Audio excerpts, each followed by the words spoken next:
జెండా పండుగ రోజు వీడియో కెమెరాల సాక్షిగా చంద్రబాబు నాయుడు మహిళల్ని అవమానించాడు.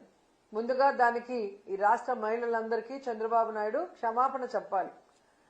ఆయన ఇచ్చిన సూపర్ 6, సూపర్ 7 హామీలు అమలు చేయమని మహిళలు ఎక్కడ అడుగుతారో అని ముందుగానే ఎదురు దాడి చేసి ఏ విధంగా మహిళల్ని అవమానించారో నిన్న అందరూ కూడా గమనించారు.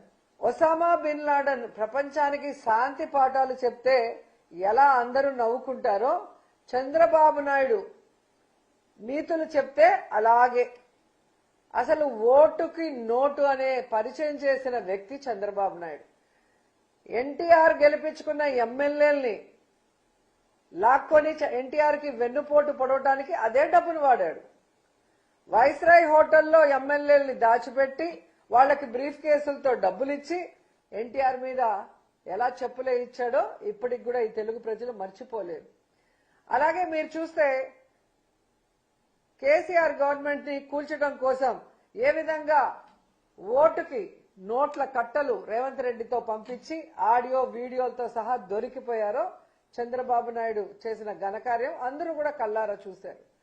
సో ఈ రాష్ట్రంలో డబ్బుతో వ్యవస్థల్ని మేనేజ్ చేయటం, సొంత తండ్రి లాంటి మామను వెన్నుపోటు పొడటానికి అదే డబ్బులు వాడటం, ప్రజల్ని మోసం చేసి తాను అధికారంలో రావడానికి అదే డబ్బులు వాడటం, అలాగే తాను చెప్పిన హామీలు నెరవేర్చినట్లు చూపించడానికి పచ్చ ఛానళ్లకి అదే డబ్బులు ఇచ్చి మేనేజ్ చేసుకోవటం, ఇవన్నీ కూడా ఆయన చేస్తూ ఓటుకు నోటు అని నీతులు చెప్తున్నాడు చూడు మహిళలకి. అది చంద్రబాబు నాయుడు గొప్పతనం. తప్పులన్నీ చంద్రబాబు నాయుడు చేస్తాడు, కానీ నిందలు ఎదుటి వాళ్ళ మీద వేయటానికి ఏ మాత్రం కూడా సిగ్గుపడడు. మరి 1 ఎకరాతో రాజకీయాల్లోకి వచ్చిన మీరు ఈరోజు 1,00,000 కోట్లకి ఎదిగారు అంటే ఇదే విధంగా దోచుకొని ఎదిగారని మీరు ఒప్పుకుంటున్నారు కదా. మరి మీ మీద ఎంక్వైరీ వేసి మిమ్మల్ని ఏం చేయాలో ఒకసారి మీరు చెప్పండి. ఈరోజు మీరు, లోకేష్, మీ మంత్రులు, మీ ఎమ్మెల్యేలు మేము డబ్బులిచ్చి ఓట్లు కొనుక్కున్నాం కాబట్టి మేము మీకు ఏ వెల్ఫేర్ చేయము, ఏ డెవలప్మెంట్ చేయము, ఈ రాష్ట్రాన్ని దోచుకుంటాము, మా ఎమ్మెల్యేలు దోచుకోవడానికి పూర్తిగా సహకరిస్తాము అని చెప్పడం నిజం కాదా? రెవెన్యూ డిపార్ట్మెంట్ కళ్ళుండి చూడలేకపోతున్నారు. ప్రజలు నోరు కొట్టుకుంటున్నారు. ప్రజల సొమ్మంతా దోచుకొని తమిళనాడుకి, కర్ణాటకకి పంపిస్తున్నాడు అంటే మీ యొక్క సహకారమే కదా. ఇప్పుడు చెప్పినట్టుగా 2,000 ఇచ్చాం, మేము 2 లక్షలు, దానికి ఒక ఓటుకి 2 లక్షల లెక్కన మేము దోచుకుంటాం అన్నట్టు. ఇంతకన్నా సిగ్గుచేటుందా? ఇంతకన్నా వ్యవస్థల్ని భ్రష్టు పట్టించే నాయకుడు చంద్రబాబు నాయుడు కన్నా ఇంకొకరు ఉన్నారా అని నేను అడుగుతున్నా. ఈరోజు మహిళల్ని మాట్లాడుతున్నారు మీరు, సిగ్గుండాలి మీకు. ఎలక్షన్లప్పుడేమో అమ్మ, చెల్లి, తల్లి అని చెప్పి కాళ్ళు పట్టుకుంటారు, చేతులు పట్టుకుంటారు. ఓట్లు వేసిన తర్వాత అదే మహిళల్ని ఆగస్టు 15th రోజు పిలిచి మరీ అవమానించడం ఎంతవరకు సమంజసం? ఖచ్చితంగా చంద్రబాబు నాయుడు, ఆయన పార్టీ మొత్తం కూడా మహిళలకి క్షమాపణ చెప్పాలని కూడా డిమాండ్ చేస్తున్నాం. ఈరోజు మీరు చూస్తే చంద్రబాబు నాయుడు, లోకేష్, వాళ్ళ మంత్రులు, ఎమ్మెల్యేలు, పార్టీ నాయకులు ఇంతవరకు మేము డబ్బులు ఇవ్వకుండా ఎలక్షన్ చేశాం, 2029లో కూడా మేము ₹1 కూడా ఎలక్షన్ కి ఖర్చు పెట్టము అని చెప్పి ప్రమాణం చేయగలరా? చేసిన ప్రమాణం మీద నిలబడగలరా? ఎందుకంటే ఈ రాష్ట్రంలో రాజకీయాల్ని డబ్బుమయం చేసిన వ్యక్తి చంద్రబాబు నాయుడు. పక్క పార్టీలో గెలిచిన వాళ్ళని క్యాంపుల పేరుతో డబ్బు కొని తరలించిన వ్యక్తి చంద్రబాబు నాయుడు.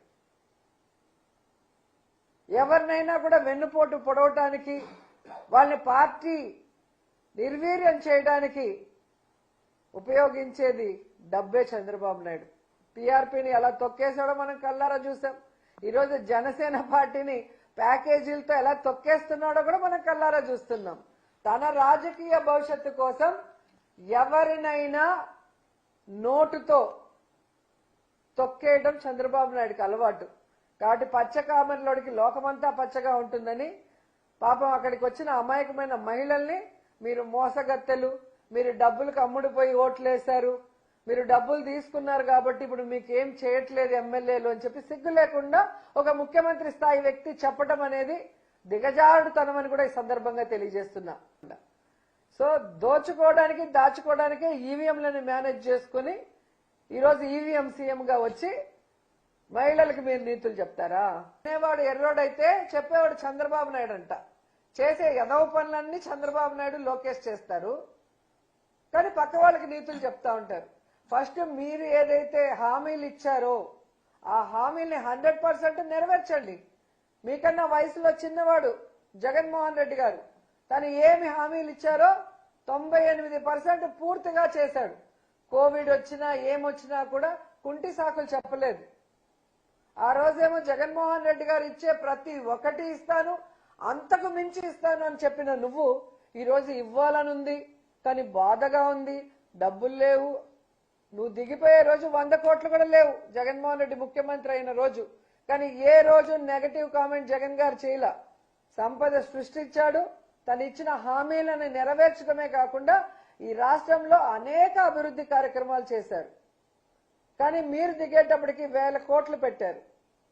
కానీ మీరు సిగ్గు లేకుండా బీదేడుపులు ఏడుస్తూ సంపద సృష్టిస్తానని అప్పులు సృష్టిస్తూ ఆ అప్పుల్ని కూడా ప్రజల వెల్ఫేర్ గాని డెవలప్మెంట్ కి వాడకుండా కేవలం మీరు దోచుకోవడానికి మీ కాంట్రాక్ట్లకు పనులు చేయకుండానే పంచి పెడుతున్న విషయం కూడా ఈ రాష్ట్ర ప్రజలందరూ కూడా చూస్తున్నారు. ఖచ్చితంగా రాబోయే లోకల్ బాడీ ఎలక్షన్స్ లో ఈ రాష్ట్రాన్ని దోచుకున్న విధంగాని, ప్రజల్ని మోసం చేసిన విధంగాని, ముఖ్యంగా మహిళల్ని అవమానించిన విధం, వాళ్ళకిచ్చిన ఏ వెల్ఫేర్ నెరవేర్చకపోవడం అనేది వాళ్ళందరూ గుర్తుపెట్టుకొని కూటమి ప్రభుత్వానికి చావు దెబ్బ ఇస్తారని కూడా ఈ సందర్భంగా హెచ్చరిస్తున్నారు.